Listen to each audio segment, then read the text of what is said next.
أيها الذين آمنوا لا تقدموا بين يدي الله ورسوله واتقوا الله إن الله سميع عليم.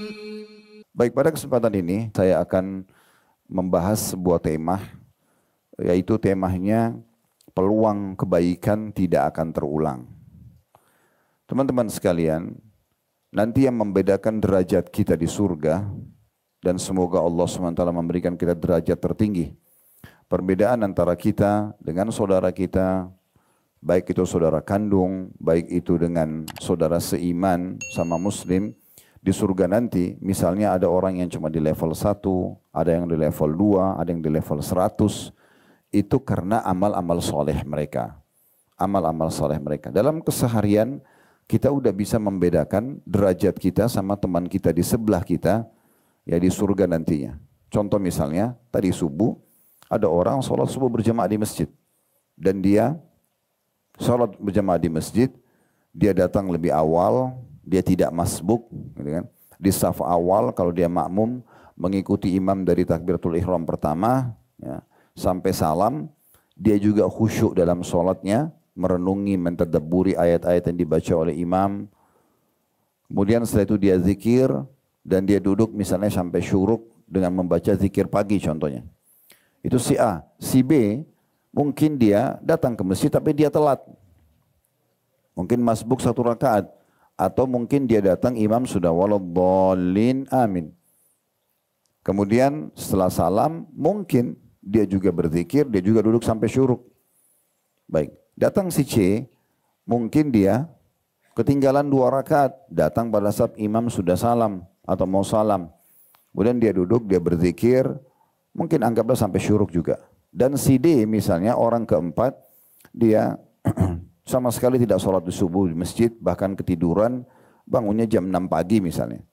Dia punya uzur karena dia ketiduran, lalu dia sholat di rumahnya. Kira-kira Bapak Ibu sekalian sudah bisa kita bedain nggak tingkatan levelnya, pahalanya?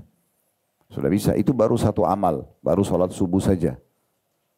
Begitu juga kalau selanjutnya, misal si A sholat duha, anggap si A sholat duha 8 rakaat. Anggap si B sholat duhanya cuma 6 rakaat. Anggap si C sholatnya cuma 4 rakaat. Anggap si D sholatnya cuma 2 rakaat duha. Kira-kira beda nggak derajatnya? Beda. Begitu juga waktu duhur, sama. Anggap si A datang on time. Dia sempat sholat qobliyah 4 rakaat yang merupakan sunnah rawatib. Kemudian dia sholat duhur dari takbiratul ihram pertama imam. Kemudian si B mirip dengan subuh tadi, si C mirip dengan subuh, si D mirip dengan subuh. Sudah beda. Begitu seterusnya sepanjang hari. Jadi dalam satu hari itu kita sudah bisa bedakan derajat kita sama orang-orang di sekitar kita. Itu baru satu hari. Bagaimana kalau berjalan 5 tahun, 10 tahun, maka itu akan menjadi pembeda sekali antara kita sama orang-orang yang sibuk mengisi waktunya dari ibadah ke ibadah yang lain dan selalu mencari mana yang lebih afdal. Permasalahannya yang ingin jadi saya titik beratkan dalam tema pengajian kita pada kesempatan ini, semoga Allah ikhlaskan niat dan juga berikan pemahaman yang benar dan memudahkan kita mengamalkan. Bapak Ibu sekalian, peluang ibadah itu, kebaikan tidak bisa terulang. Contoh, tadi kan kita baru kasih perumpamaan.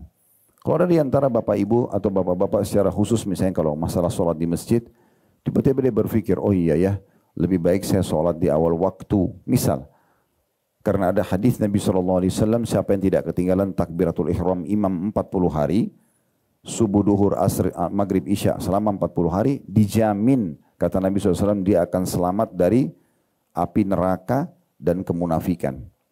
Jadi dijamin. Dalam hadis yang lain, siapa yang sholat subuh berjamaah di masjid ya, sama imam, maka dia akan dapat jaminan keamanan sampai subuh besok. Nah sekarang, kalau ada orang yang mengejar keutamaan takbiratul ihram imam, itu sudah beda dengan orang yang telat. Misalnya datang waladhdallin, masbuk 1 rakaat, dia enggak dapat keutamaan takbiratul ihram. Saya pernah tanyakan kepada ulama-ulama kita di Timur Tengah, kalau seandainya ada orang sudah berjalan 1 pekan, selalu subuh, duhur, asar, maghrib, isya, imamnya Allah Akbar, dia juga Allah Akbar di belakangnya, 1 pekan, 7 hari.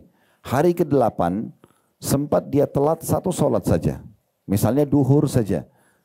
Di hari ke-8, dia datang, imam sudah ruku di rakaat pertama.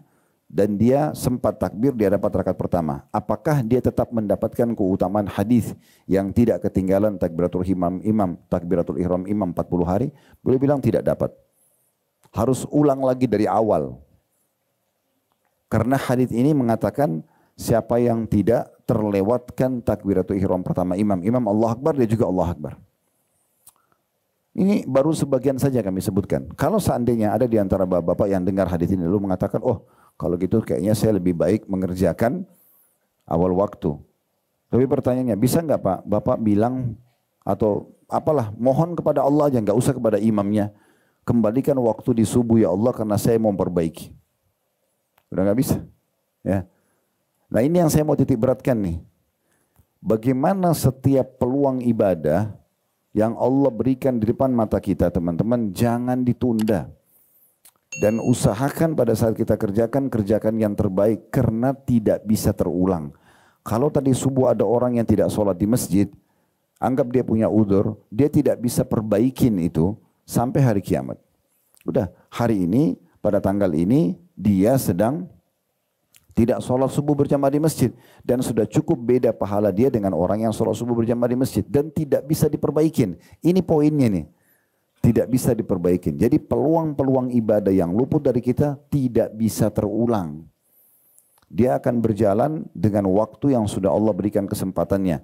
Mungkin besok kita bisa sholat subuh lagi. Tapi yang saya bahas adalah kesempatan yang sedang luput itu. Mirip juga dengan Bapak Ibu ketemu sama orang miskin misalnya. Dia lagi ulurkan tangan minta bantuan. Jangan pernah dengar negosiasi syaitan yang mengatakan, udah nanti aja orang miskin yang di depan aja. Padahal sebenarnya kita mampu untuk mampir memberikan kepada orang tersebut. Mungkin kita tidak ketemu orang miskin lagi di depan, atau mungkin beberapa putaran roda kendaraan kita saja berjalan kemudian kita meninggal dunia. Sehingga yang tadi orang miskin itu adalah kesempatan terakhir kita menambah amal kita. Kenapa selalu menunda-nunda? Berapa kali kita ketemu ya, ajakan untuk sedekah dari yayasan sosial, dari grup-grup WA, dari omongan teman-teman yang misalnya menyebutkan, oh itu tetangga saya ada yang sedang sakit misalnya, yang kita anggap sudahlah nggak penting buat saya, oke, nggak berdosa, tapi luput dari dia kesempatan itu. Padahal sebenarnya bisa saja itu amal terakhir dia. Ya, ini bahaya sekali kalau orang tidak paham poin ini. Dan ini nanti yang membedakan teman-teman derajat kita di surga. Beda sekali antara langit sama bumi. Saya ingatkan kembali beberapa riwayat yang sahih. Di masa Nabi SAW pernah ada 3 orang. 3 orang ini masuk Islam secara bersamaan. Umurnya pun hampir sebaya semuanya. Waktu mereka masuk Islam, Talha bin Ubaidillah radhiyallahu anhu, Talha ini salah satu dari 10 sahabat yang masuk surga.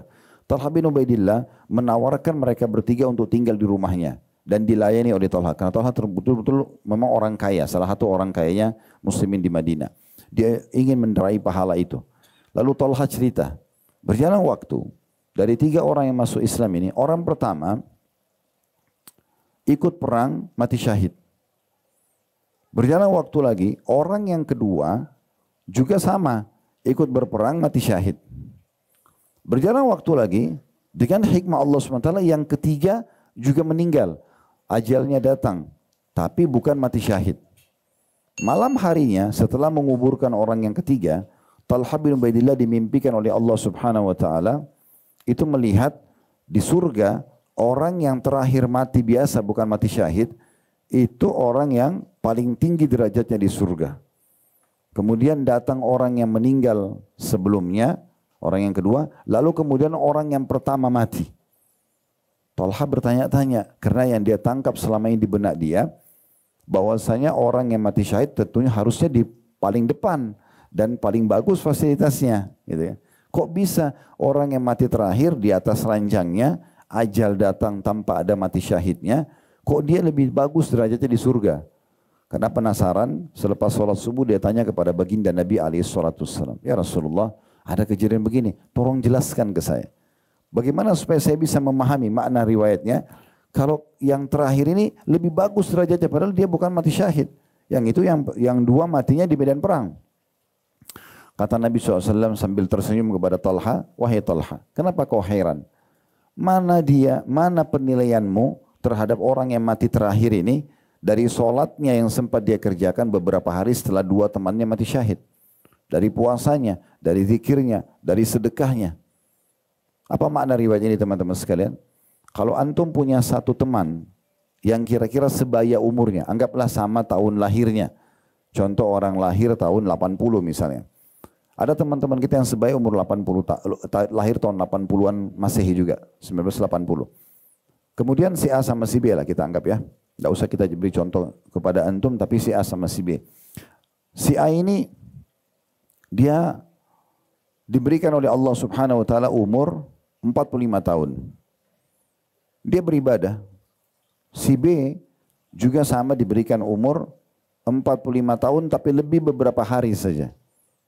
Lebihnya mungkin cuma 5 hari, 6 hari. Dan dia meninggal juga. Sama-sama meninggal di 45 hari, cuma beda 45 tahun tapi beda hari saja.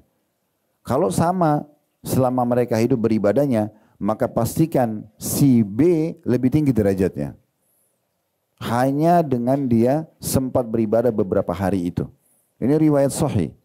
Riwayat sahih yang lain, yang lebih tegas lagi, di masa Nabi Muhammad SAW ada dua orang bersahabat dekat. Mereka juga sebaya, hampir sebaya umurnya. Kemudian si A-nya yang pertama mati syahid. Sepekan setelah itu, tepatnya dalam riwayat dikatakan sepekan setelah itu, si B mati di atas ranjangnya. Dan Nabi SAW mensolati keduanya.